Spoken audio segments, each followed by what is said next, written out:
네. 최근 윤석열 대통령 탄핵 반대 집회에 구심점으로 떠오른 사람이 있지요. 바로 한국사 강사 전한길 씨인데요. 국민의힘 속내가 좀 복잡하다고 합니다. 먼저 전한길 씨 최근 발언들부터 만나보시죠.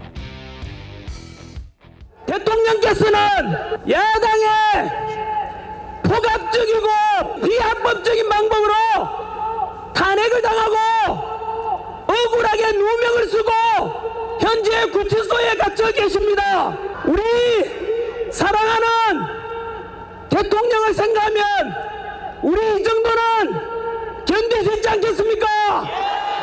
거대 야당의 입법 폭주와 무려 29차례 탄핵, 일방적인 정부의 예산 삭감을 통한 행정부를 마비시킨 야당의 실체를 전 국민들이 알아버렸고 헌법재판소의 실체까지도 모두 알려주게 된 계몽령이라고 생각합니다. 자, 설조한 변호사님. 네.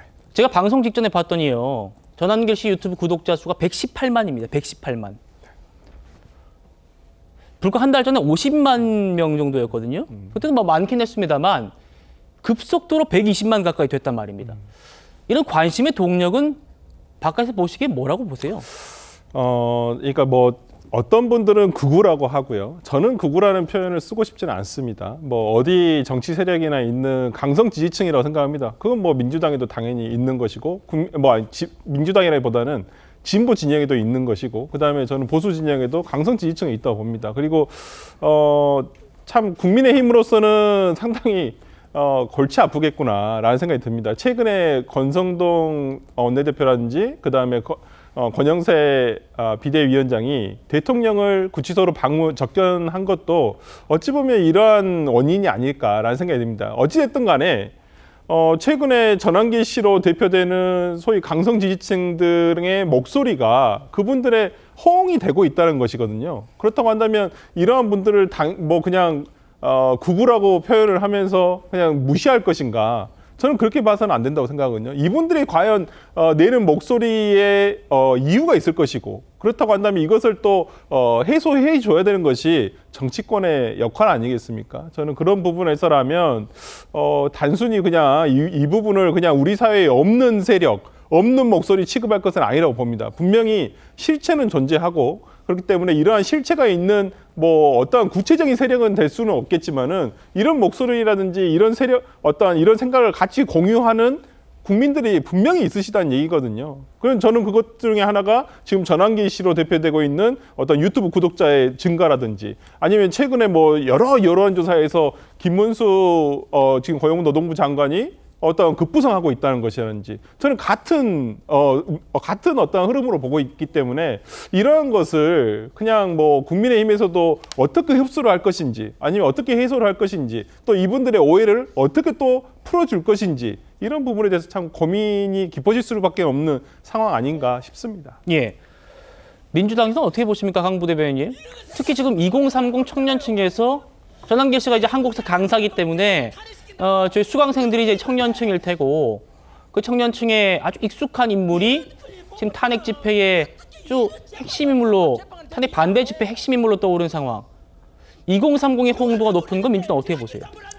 저 지금 화면 보면은요, 저 보기 좋아 보입니까? 저는 상당히 안 좋아 보여요. 저는 저런 것에 호응하고 있는 2030 세대들 정말 좀 조심해야 된다고 생각합니다. 그리고 제가 또 다른 커뮤니티나 보니까 전한길 씨의 저런 모습을 보면서 너무나도 실망하는 2030도 너무 많아요.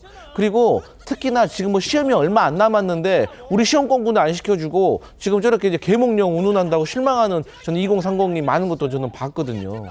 물론 전한길 씨가 본인의 경제적인 이익을 포기를 하면서까지 저렇게 호소하는 것도 저는 일정 부분 인정을 하고 저희 민주당도 거기에 대해서 검토나 좀 생각을 해봐야 된다고 생각을 해요.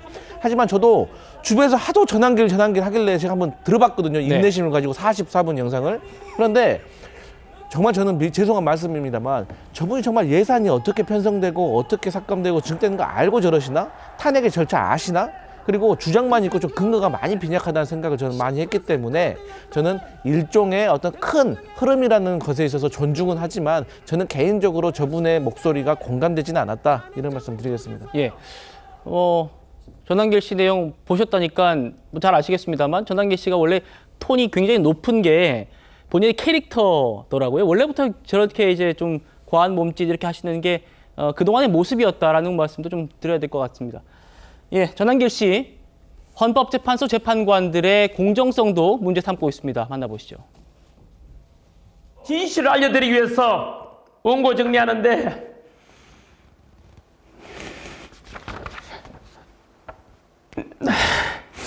눈물이 멈추질 않았습니다. 여러분, 대한민국이 지금 침몰할 위기에 와 있습니다. 여러분들은 대한민국 최고의 법률기관 헌법재판소의 재판관들을 믿고 있습니까? 윤석열 대통령 절대 못 나옵니다, 여러분. 전한길 씨가 참석했던 그 탄핵 반대 집회 영상이에요. 헌법재판소, 지금 헌법재판관들이 공정성 문제를 전한길 씨가 제기한 뒤에 헌재 폭탄 테러를 암시하는 댓글이 올라와서 또 경찰 수사에 나섰다는 소식도 전해졌습니다. 구자령 변호사님, 저 댓글은 지금은 삭제가 된 걸로 알려졌어요. 근데 민주당에서 전한길 씨를 극우 인사라고 평가를 하고 있던데 거기에 대해서 전한 씨가 또 반발하는 모습도 있고요. 저런 댓글이 또 민주당 그리고 또 민주당 지지층에서는 또 굉장히 또 공유를 하면서 얘기 또 하고 있더라고요. 어떻게 보십니까? 사실 뭐 사상의 자유 경쟁이라 그러잖아요. 모두가 다 의견을 낼 수 있고 그것이 맞고 틀리고가 다시 검증이 되어가면서 팩트를 찾아가는 것이거든요. 그 안에서 영향력을 가지고 빅스피커가 된 거는 맞아요. 근데 사실 모든 일에 있어서는 사람은 이성과 감성이 뒤엉켜 있는 굉장히 복합적인 존재잖아요. 그래서 지금은 감성이 앞서는 시대다 이런 생각을 해요. 예전에 트럼프 대통령도 의회 난입 사건이 있었을 때 성난 군중들이 왔었고 그때 이빠른 얘기했던 공화당 정치인들도 많았어요. 근데 다 그 사람들은 정치 생명이 끝나버렸거든요. 그걸 감수하면서도 옳은 얘기를 하기 위해서 노력하는 사람이 있는 반면에 그 당시 성난 지지층의 그 응어리진 감정을 해소해주기 위해 터트려주기 위해 노력하는 사람도 있죠. 저는 지금은 좀 혼란스러운 시기고 저분에 의해서 내가 대리만족을 얻는다라고 하는 보수 지지층도 분명히 있다고 생각을 합니다. 근데 지금 감성의 영역이 지나가고 나면 다시 또 맞는 얘기에 대해서 귀 기울이게 되는 시점이 오거든요. 저분의 얘기를 감성을 자극하거나 내 갈등이나 이런 것들을 해소해준다 이런 측면에서 내가 저기 가서 댓글도 달고 호응해주고 이런 분들도 결국은 맞는 얘기, 팩트를 찾아가게 돼 있다고 생각을 합니다. 우리가 헤쳐나가야 될 부분에 있어서는 굉장히 팩트가 중요한 것이거든요. 저분의 의견이라는 거는 지금 성난 보수 지지층의 마음 그리고 그분들이 갖고 있는 헌재의 공정성 등에 대한 의심 이런 차원에선 존중할 필요가 있다. 의심이 있으면 그거에 대해서 그렇지 않습니다라는 걸 보여줘야 되는 건 국가기관의 의무거든요. 그 부분에 대해서는 경청할 부분이 있고 그럼에도 불구하고 팩트에 대한 부분은 우리가 또 준비하고 또 어떤 비판을 받더라도 해야 할 몫이다 이렇게 생각을 합니다. 예.